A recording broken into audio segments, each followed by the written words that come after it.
Les 7 signes cachés que quelqu'un ne vous aime pas et comment reprendre le contrôle de votre vie. Avez-vous déjà ressenti cette ombre insaisissable qui plane sur une relation autrefois brillante? Ces moments où, face au silence, à un regard froid ou à une indifférence manifeste, votre cœur s'emballe, cherchant des réponses dans un labyrinthe d'incertitudes.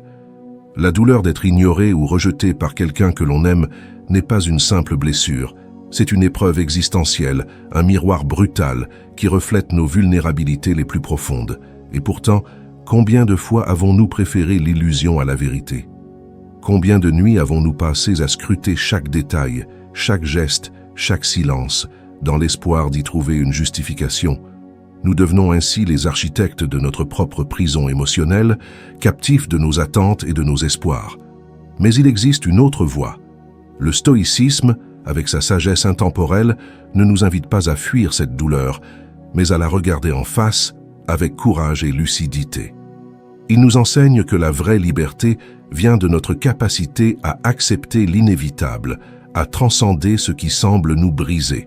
Ces signes de rejet ou d'indifférence, bien qu'amers, sont des leçons déguisées, des appels silencieux à renforcer notre résilience. Cette vidéo n'est pas simplement une liste de comportements à surveiller, c'est une exploration, une invitation à comprendre ces 7 signes cachés avec une nouvelle profondeur.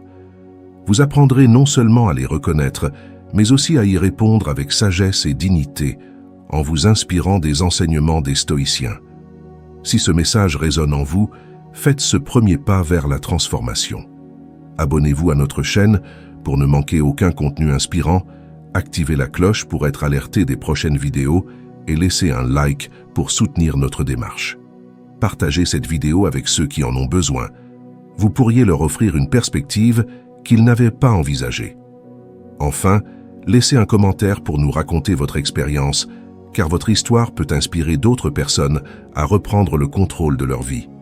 Ensemble, créons une communauté où chacun trouve la force de se relever et de se redéfinir.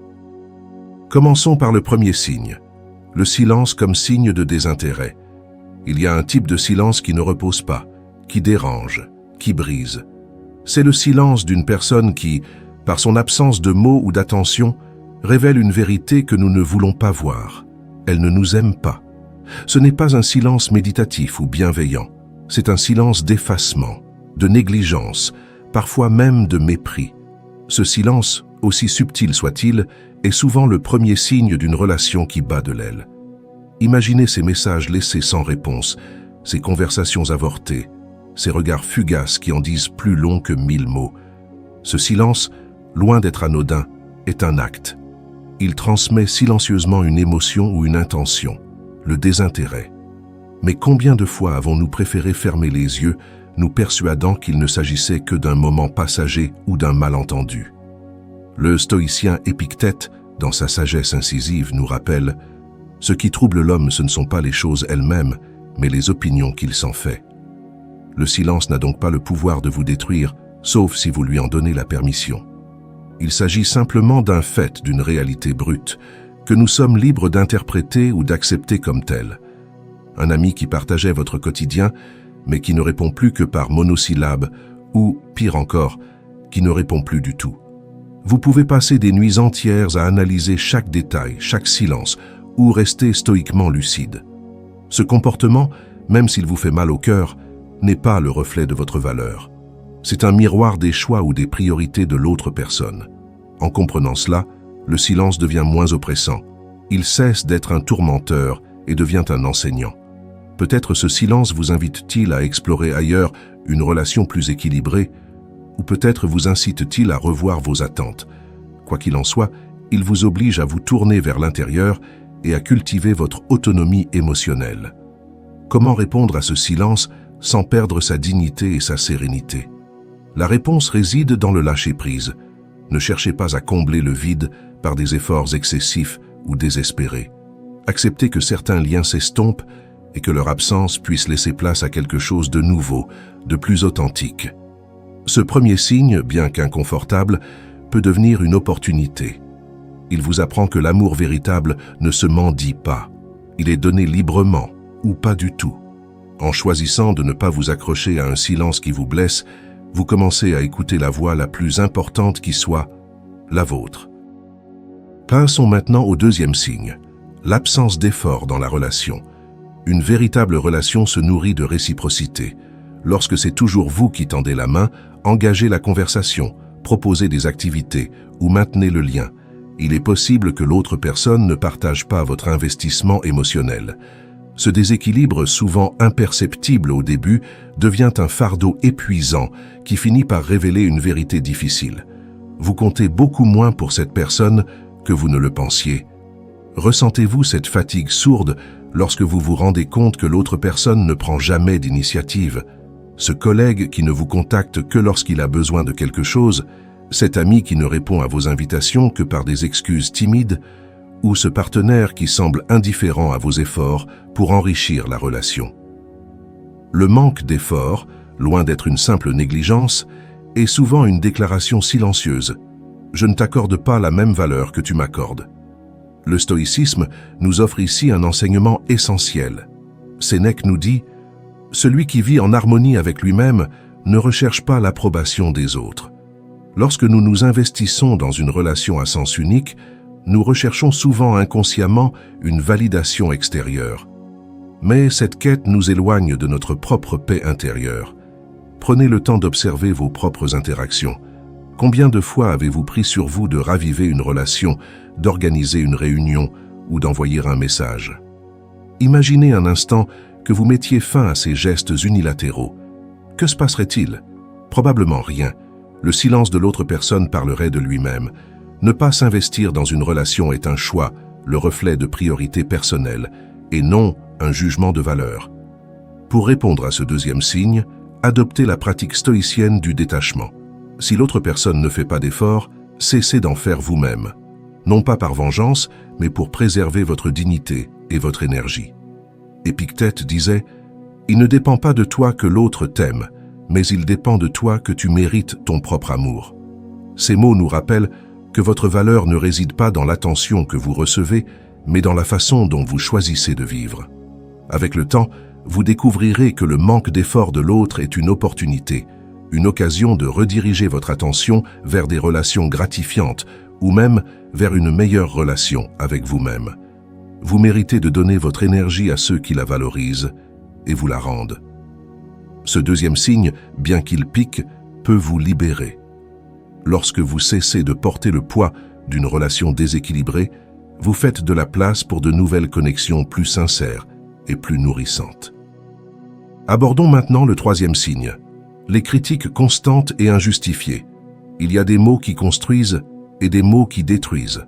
Lorsque quelqu'un critique sans relâche, dévalorise vos choix ou trouve systématiquement à redire là où vous espérez un encouragement, il ne s'agit pas simplement d'une opinion franche ou d'une sollicitude bienveillante.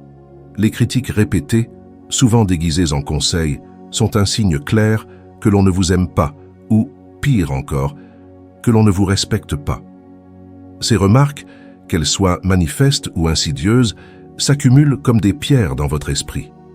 Vous commencez à douter de vos capacités, à étouffer vos ambitions, à vous conformer à une image imposée par l'autre. Ces critiques sont plus qu'un comportement toxique. Elles reflètent souvent un manque d'estime ou d'amour pour vous-même. Face à ces attaques, la philosophie stoïcienne est notre guide. Sénèque disait « Celui qui connaît sa propre valeur ne se laisse pas ébranler par le jugement d'autrui. » Ces mots nous rappellent que les critiques des autres n'ont que le pouvoir que nous leur accordons. Votre valeur ne diminue pas parce qu'elle est remise en question. Elle reste intacte. Prenons un exemple. Un collègue qui, lors d'une réunion, souligne vos moindres erreurs devant tout le monde. Ou un proche qui minimise vos réussites par des remarques passives et agressives. Vous pourriez vous laisser envahir par la colère ou le doute, mais le stoïcisme vous invite à emprunter une autre voie. Observez ces critiques avec détachement. Le plus souvent, elles révèlent les insécurités de la personne qui les émet plutôt que vos propres faiblesses. Pour répondre à ce signe, pratiquez la clarté stoïcienne. Analysez chaque critique. Est-elle fondée? Si c'est le cas, accueillez-la comme une opportunité d'amélioration. Dans le cas contraire, laissez-la glisser comme l'eau sur une pierre. Comme le disait Épictète, « Ce ne sont pas les paroles des autres qui vous blessent, mais l'importance que vous leur donnez. En choisissant de ne pas donner de poids à ces remarques injustes, vous renforcez votre résilience. Avec le temps, vous comprendrez que ces critiques sont un test de votre capacité à rester fidèle à vous-même malgré les opinions des autres. Ne laissez pas leur jugement obscurcir votre lumière intérieure. Vous êtes bien plus que ce qu'ils perçoivent. Ce troisième signe, bien que blessant, peut devenir une source de force. En apprenant à filtrer les critiques, vous construirez une estime de soi solide comme le roc, indépendamment des paroles de ceux qui ne vous aiment pas. Explorons maintenant le quatrième signe, les actes d'exclusion. L'exclusion est une arme silencieuse, presque imperceptible, mais profondément blessante. Lorsque quelqu'un vous exclut intentionnellement de conversations, de décisions ou de moments importants, cela en dit long sur l'importance qu'il accorde à votre présence.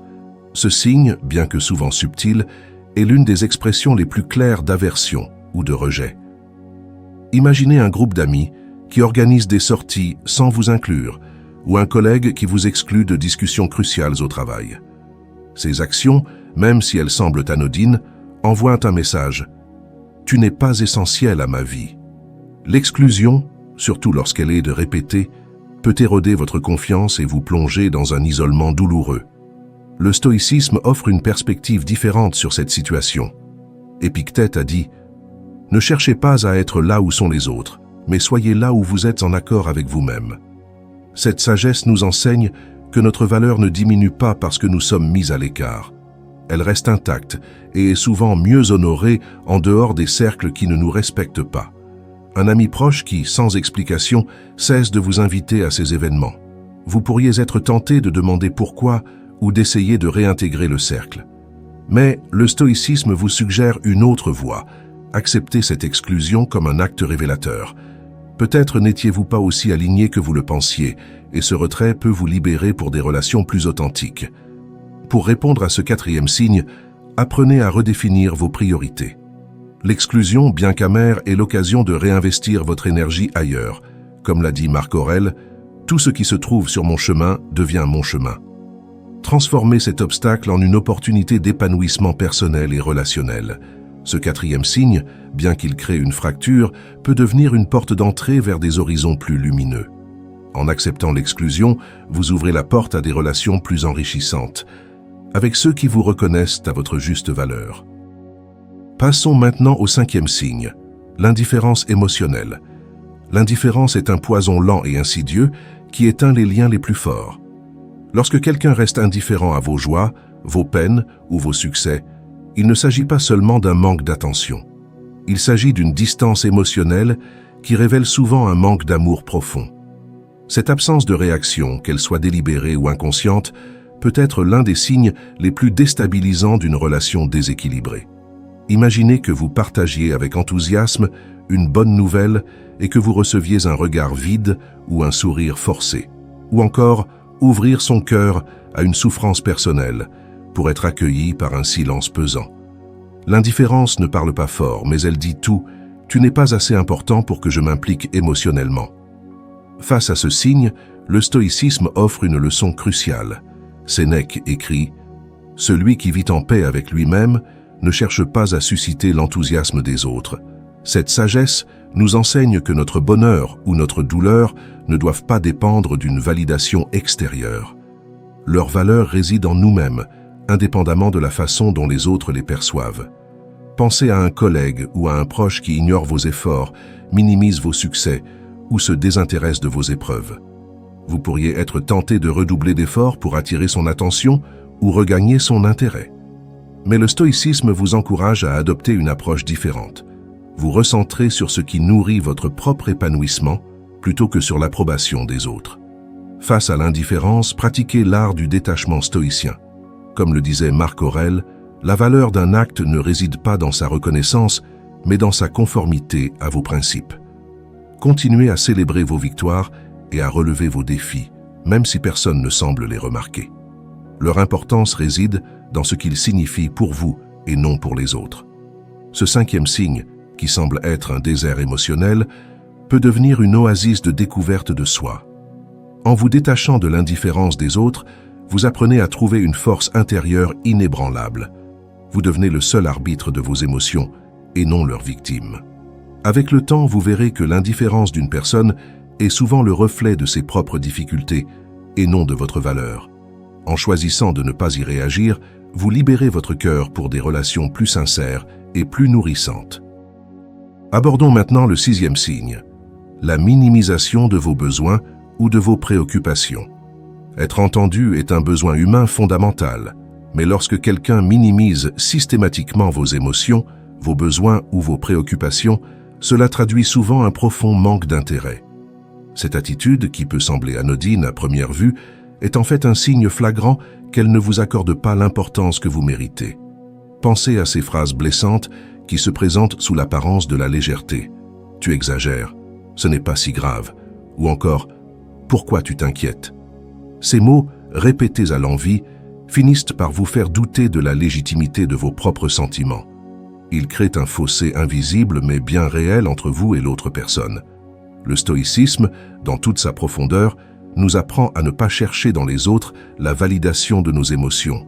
Épictète a dit « Ce qui compte, ce n'est pas ce que les autres voient en toi, mais ce que tu vois en toi-même. » Ces mots nous rappellent que nos émotions sont intrinsèquement valables, quelle que soit la manière dont elles sont perçues ou reçues.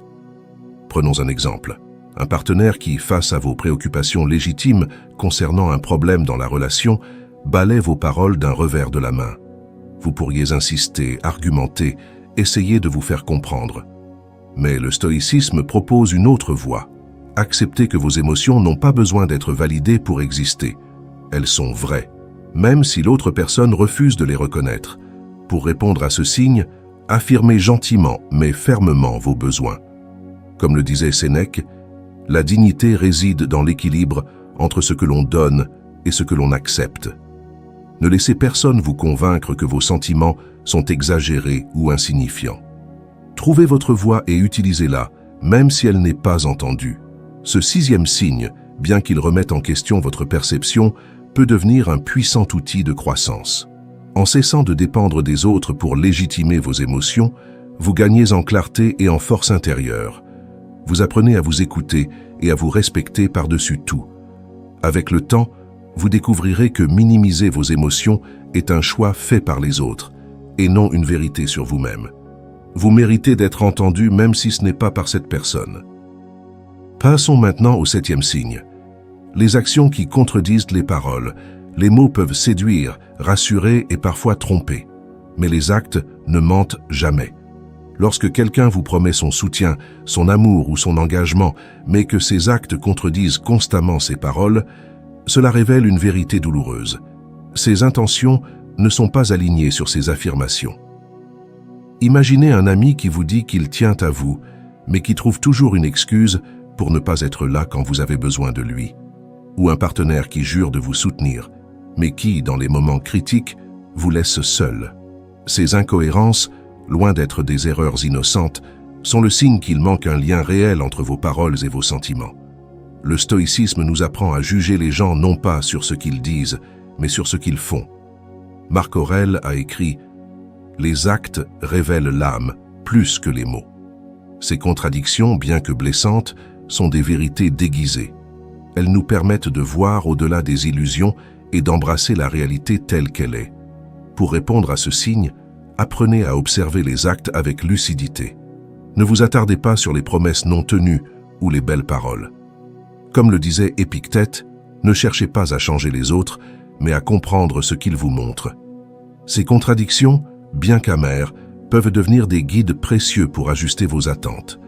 Ce 7e signe, tout en semblant trahir la confiance, peut devenir une source de clarté. Il vous incite à vous appuyer sur des relations sincères et solides, où les actes confirment les paroles. Vous méritez une honnêteté totale, pas une façade trompeuse. Avec le temps, vous apprendrez que ces contradictions ne diminuent pas votre valeur, mais révèlent simplement les limites de l'autre personne. En choisissant de vous entourer de personnes dont les actes reflètent les paroles, vous construirez des relations empreintes de respect et d'authenticité. Les 7 signes que nous avons explorés ne sont pas des condamnations, mais des révélations.